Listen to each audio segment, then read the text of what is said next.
Hi friends, எல்லோரும் எப்படி இருக்கீங்க? நான் தான் உங்கள் மிஸ்ஸஸ் மணி பேசுகிறேன். இது உங்கள் a.d.s மணி சேனல். இன்றைக்கி நம்ம பார்க்க போகிற ரெசிபி என்னென்னு பார்த்தீங்கன்னா, ரோட்டு கடை காளான் மசாலா தான் பார்க்க போகிறோம். இந்த ரோட்டு கடை காளான் மசாலாவை நம்ம வீட்டிலே சூப்பராக ரெடி பண்ணிடலாம். இந்த காளான் மசாலாவை நம்ம எப்படி ரெடி பண்ணுறதுன்னு பார்க்கலாம்.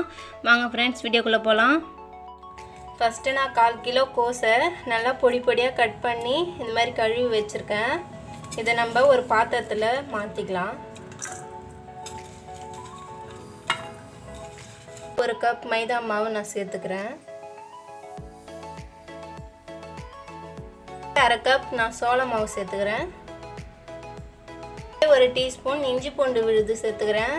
இதில் நான் மஞ்சள் சேர்த்து அரைச்சதுனால கொஞ்சம் மஞ்சள் கலரில் இருக்குது.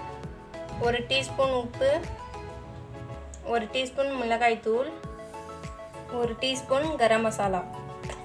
ஃபஸ்ட்டு கையால் நம்ம நல்லா கலந்து விட்டுக்கலாம்.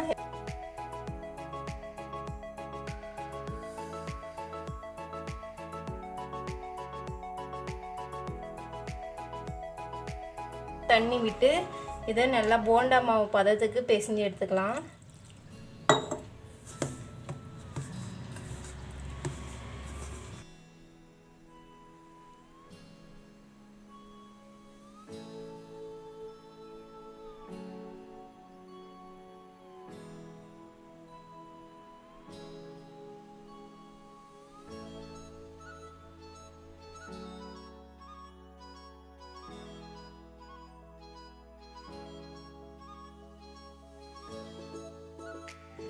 இந்த பதத்துக்கு நல்லா கலந்து விட்டாச்சு. இப்போ இதை கலந்து விட்டதும் ஸ்டவ் ஆன் பண்ணி ஒரு கடாயை வச்சுக்கிறேன். கடாய் நல்லா காஞ்சதும் போண்டா பொரித்து எடுக்கிற அளவுக்கு எண்ணெய் விட்டுக்கலாம். எண்ணெய் நல்லா காஞ்சி வரட்டும். எண்ணெய் நல்லா காஞ்சதும் லோ ஃப்ளேமில் வச்சுக்கலாம். இது போல் டீஸ்பூனில் கொஞ்சம் கொஞ்சமாக நம்ம எண்ணெயில் பொரித்து எடுத்துக்கலாம்.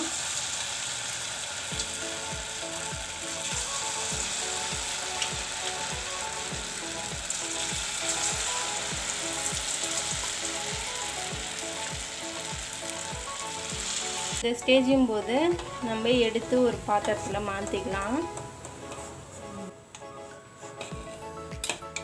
இது போலவே நம்ம மீதமுள்ள மாவை பகோடா போட்டு எடுத்துக்கலாம்.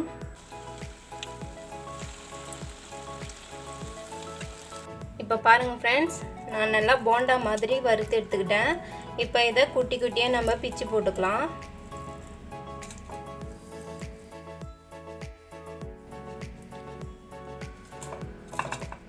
நம்ம இந்த மாதிரி குட்டி குட்டியாக பிச்சு போடுறதால அது மசாலாவில் கலந்து நல்லா டேஸ்ட்டாக க்ரன்ச்சியாக இருக்கும்.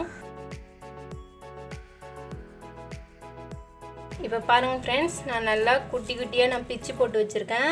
இதை நல்லா பிச்சு போட்டதுக்கப்புறம் ஸ்டவ் ஆன் பண்ணி ஒரு பேன் அடுப்பில் வச்சுருக்கேன். இந்த பேன் நல்லா காஞ்சி வந்ததும் 1 டீஸ்பூன் எண்ணெய் விட்டுக்கிறேன். ஒரு பெரிய வெங்காயத்தை பொடியாக நறுக்கி வச்சுருக்கேன், இதில் சேர்த்துக்கிறேன். இப்போ நல்லா வெங்காயம் வதங்கி வந்திருக்கு. இது கூடவே 1/2 கப் நான் டொமேட்டோ சாஸ் ஊற்றிக்கிறேன். அதே அளவுக்கு நான் தண்ணியும் கொஞ்சம் சேர்த்துக்கிறேன். கொஞ்சமாக உப்பு சேர்த்துக்கிறேன். கொஞ்சமாக மஞ்சத்தூள், காரத்தூள் கொஞ்சம். டொமேட்டோ சாஸுக்கு பதில் நீங்கள் தக்காளி கூட அரைச்சி சேர்த்துக்கலாம். அது கூட கொஞ்சம் உப்பும் சர்க்கரையும் சேர்த்துக்கோங்க. 1/2 கப் கார்ன்ஃப்ளவர் மாவை நான் தண்ணி விட்டு நல்லா கட்டி இல்லாமல் கரைச்சி வச்சுருக்கேன். இதையும் நம்ம அது கூட சேர்த்துக்கலாம். சேர்த்து விட்டு நல்லா மிக்ஸ் பண்ணிக்கோங்க. இது கூட கொஞ்சமாக நான் ஃபுட் கலர் சேர்த்துக்கிறேன்.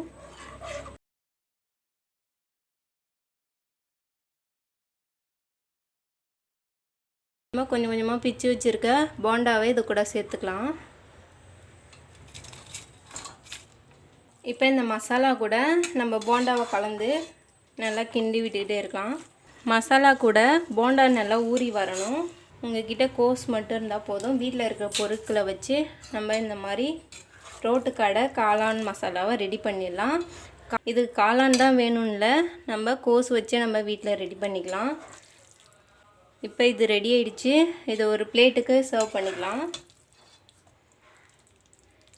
ரோட்டு கடை காளான் மசாலா ரெடி ஆயிடுச்சு ஃப்ரெண்ட்ஸ். இதை நீங்களும் உங்கள் வீட்டில் சுலபமாக ரெடி பண்ண முடியும். இதை நீங்களும் உங்கள் வீட்டில் ட்ரை பண்ணி பார்த்து எப்படி இருக்குன்னு கமெண்ட் செக்ஷனில் கமெண்ட் பண்ணுங்கள். மறக்காமல் ஏடிஎஸ் மணி சேனலுக்கு சப்ஸ்கிரைப் பண்ணுங்கள். அப்படியே கீழே இருக்க பெல் பட்டனை ப்ரெஸ் பண்ணுங்கள். மறக்காமல் உங்கள் ஃப்ரெண்ட்ஸுக்கு ஷேர் பண்ணுங்கள்.